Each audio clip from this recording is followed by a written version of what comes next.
August 15, 16 மற்றும் 17ஆம் தேதிகளில் எழும்பூர் நோக்கி செல்லும் விரைவு ரயில்கள் தாம்பரத்தில் நிற்காமல் மாம்பலம் ரயில் நிலையத்தில் நிற்கும். மறு மார்க்கத்தில் எழும்பூரில் இருந்து வரும் விரைவு ரயில்கள் தாம்பரத்திற்கு பதிலாக செங்கல்பட்டில் நிற்கும். ரயில்வே துறை அறிவிப்பு.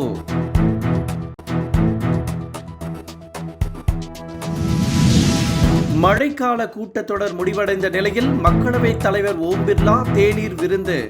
தேநீர் விருந்தில் பிரதமர் மோடி, ராகுல் காந்தி, திமுக எம்பி கனிமொழி உள்ளிட்டோர் பங்கேற்பு.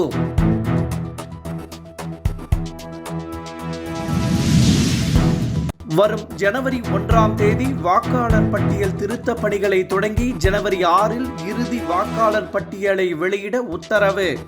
மாநில தலைமை தேர்தல் அதிகாரிகளுக்கு இந்திய தேர்தல் ஆணையம் அறிவுறுத்தல்.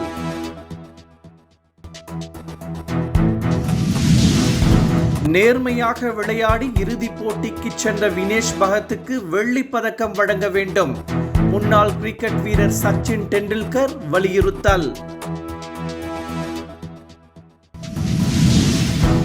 வங்கதேசத்தில் இருந்து சுமார் 1200 கைதிகள் தப்பி ஓட்டம். தப்பியவர்கள் இந்தியாவிற்குள் நுழைய வாய்ப்புள்ளதாக தகவல்.